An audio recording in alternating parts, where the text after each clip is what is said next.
You're listening to the Communications Business Advisor podcast, the podcast for communications professionals in the corporate world who are committed to advancing their work and our field's reputation as critical business advisors that are not only invited to the decision-making table, but are required there. I'm your host, Tara McDonagh.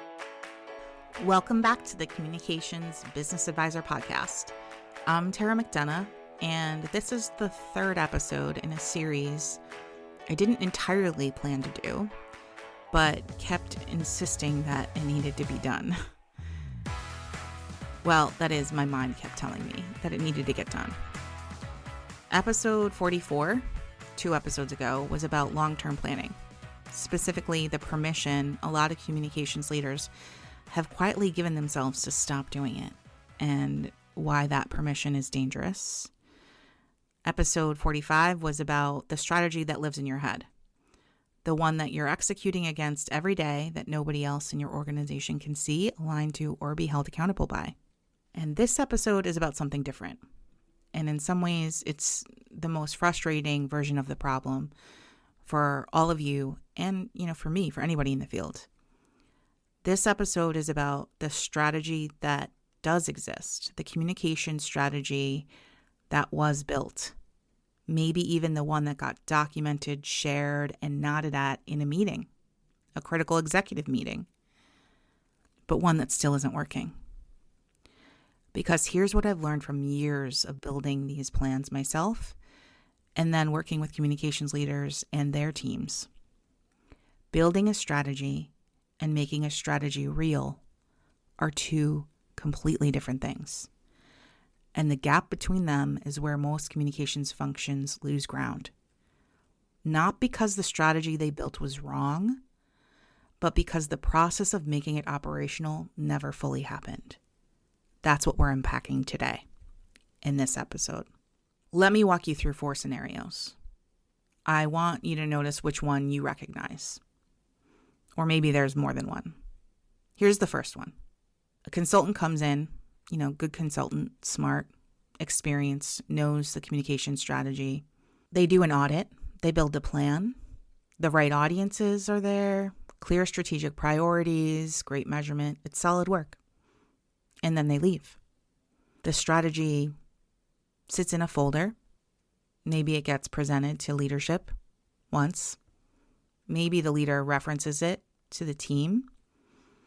But the work of translating it into how the team actually operates, what they start doing, how decisions get made differently, that work never happens. The second one, a communications leader builds the strategy themselves. They know this business. They've been here long enough to understand what the function needs to do and why. They're smart. They're an expert. So they put it together. Maybe it's a document, maybe it's a deck, maybe there's some video with it, and it's good. It reflects real thinking. But they built it mostly alone. The team wasn't part of co-creating it, so they don't feel ownership over it. The executives weren't consulted during the build, so they don't feel invested in it.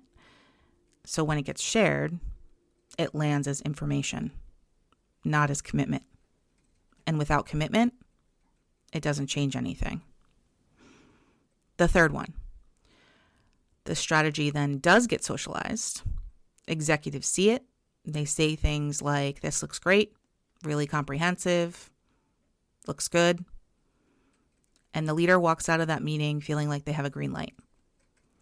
But a nod is an alignment. Alignment means the executive understands the trade-offs in the strategy. It means that they know what the function is going to stop doing to make room for what it is going to start doing. It means they've had enough input in the process that they feel some level of ownership in the outcome. Without that, the first time the strategy creates any friction, the first time a senior leader asks for something that falls outside of it, it gets overridden.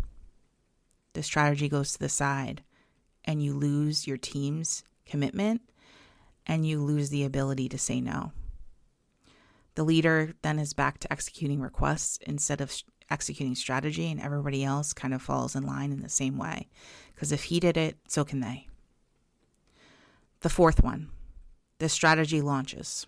Genuinely, the team is briefed, the executives are aligned, and for a while, maybe 60, maybe 90 days, things actually feel different.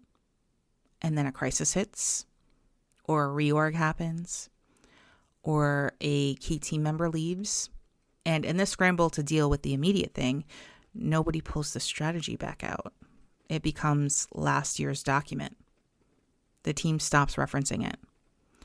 New priorities get added without checking whether they fit, and slowly, without anyone truly deciding it, the strategy stops being the thing that the function operates from. 4 scenarios, 4 different points of failure. And in every single case, a strategy existed. It just never truly became operational.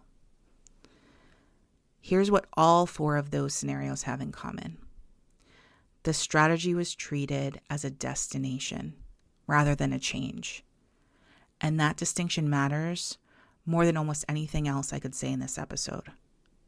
The strategy was treated as a destination rather than a change. Because when you treat strategy as a destination, you're focused on building it, on getting it right, on the document, the deck, the presentation. The work feels done when the strategy is finished. When you treat strategy as a change, however, you're focused on what has to shift for this strategy to become how the function actually operates. That means the team has to work differently. The executives have to experience communications differently. The organization has to be brought in along the way in a way that makes the strategy feel like a shared direction, not something that was just handed down to them. That is a completely different kind of work, and it doesn't end when the document is finished. It kind of starts there. This is also why the consultant builds and leaves model has such a specific failure pattern. A good consultant can build you a strategy, a great one actually. What they can't do, if they're not there for operational transition, is make it real inside your organization. Because the old patterns will reassert themselves. Because they will. They just will. Old patterns always do. So what does it actually take to make a strategy operational? Because I don't want to just name the problem. I want to give you something to work with here. The first thing it requires is building alongside, not alone. And I mean this at every stage. The strategy shouldn't arrive fully formed in front of your team or your executives. They should feel like they had a hand in shaping it. Because the input you get from them during the build is what creates the investment you need from them during the execution. This doesn't mean strategy by committee. You're the communications leader. You have a point of view and it should drive the direction. But there's a real difference between a strategy that reflects your thinking and a strategy that reflects your thinking informed by the right conversations. The second one has roots. The first one doesn't. The second thing it requires is socializing the trade-offs, not just the priorities. This is where a lot of leaders lose the room. They present what the strategy will do, the goals, the audiences, the focus areas, without being equally clear about what it won't do. What is coming off the plate from the team? What kinds of requests are going to be redirected? When executives don't understand the trade-offs, they don't understand what they're actually agreeing to. And the first time the strategy requires them to say no to something that they want, they have not been prepared for that moment. That's when the strategy gets overridden. And it's not a good feeling for you. It can really hurt your team. And it's not great for the company either. The third thing it requires is cadence. Strategy without cadence is just a document.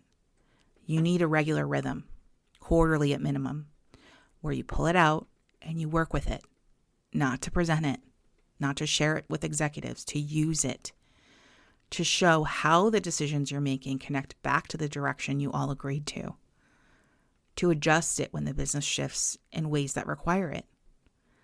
That cadence is what keeps the strategy alive when everything around it is trying to pull the function back into reactive mode.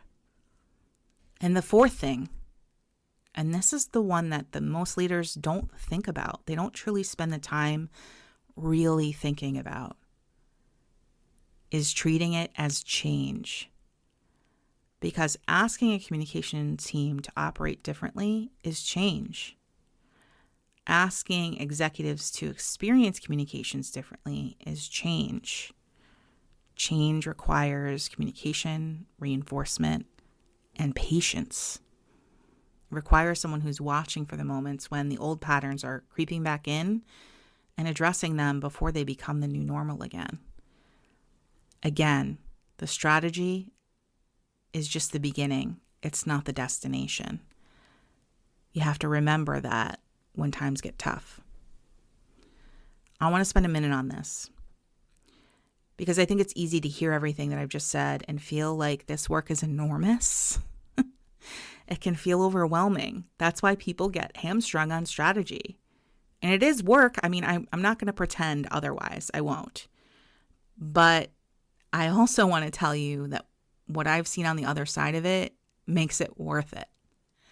Because I've watched it happen enough times now that I can tell you with real confidence, chest fully out, what changes when communication strategy actually becomes operational.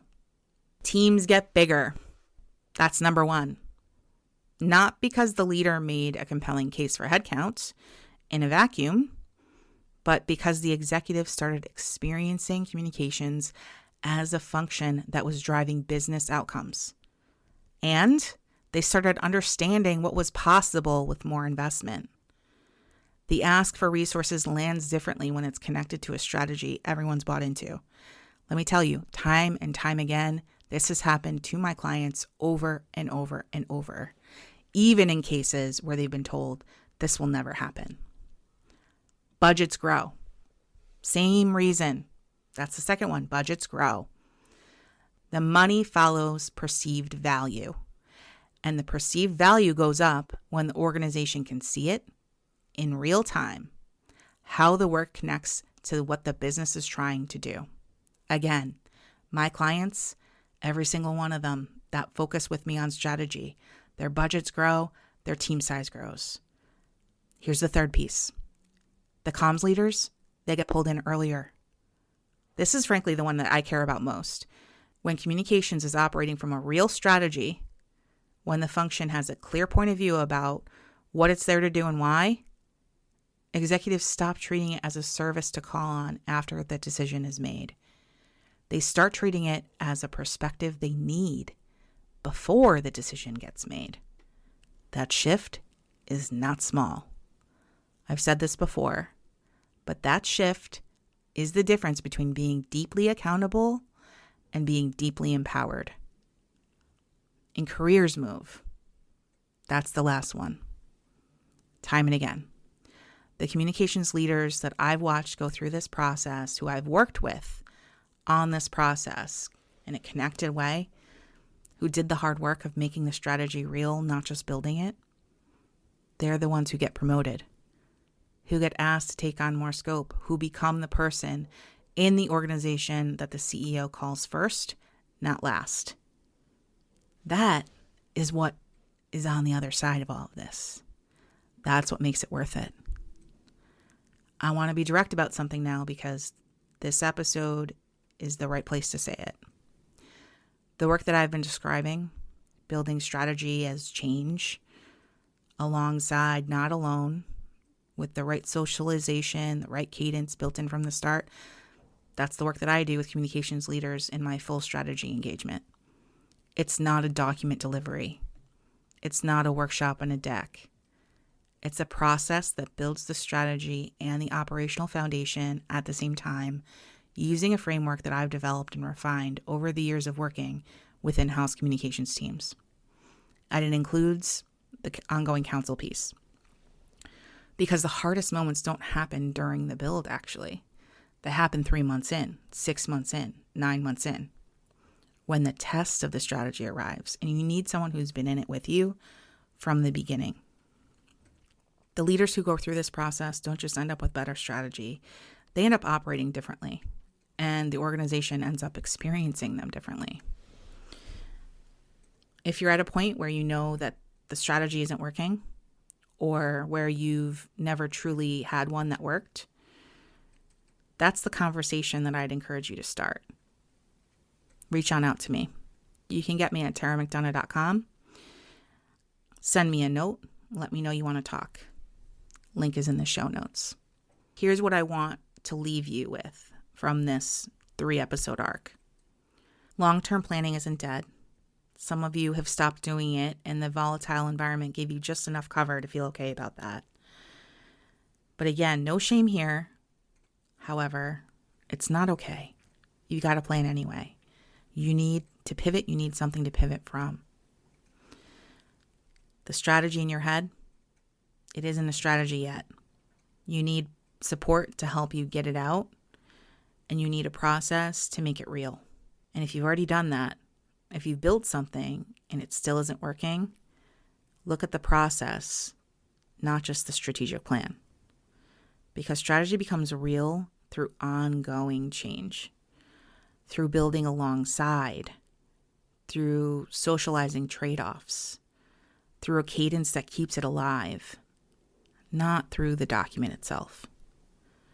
The communications leaders who do this work, all of it, not just the building part, they're the ones the organization can't imagine operating without. That's the goal, and it's within reach. Until next time, keep advising, my friends. Always keep advising. If you're interested in working with me to advance your work and your team's reputation as critical business advisors, never order takers, check out TaraMcDonagh.com. Thanks for listening to the Communications Business Advisor podcast. If you found this episode helpful, please leave a rating or a review. It helps people find us, and we can't ignite a movement without sharing the message. See you next time, where we'll continue to do the work to elevate our field's reputation and elevate the careers of the people in it.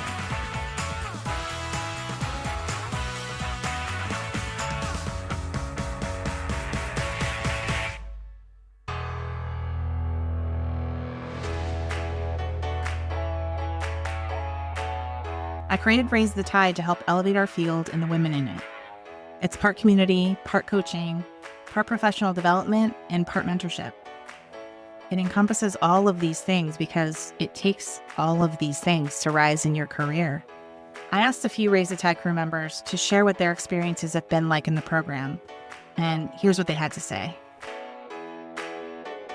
What's one major impact Raise the Tide has had on you?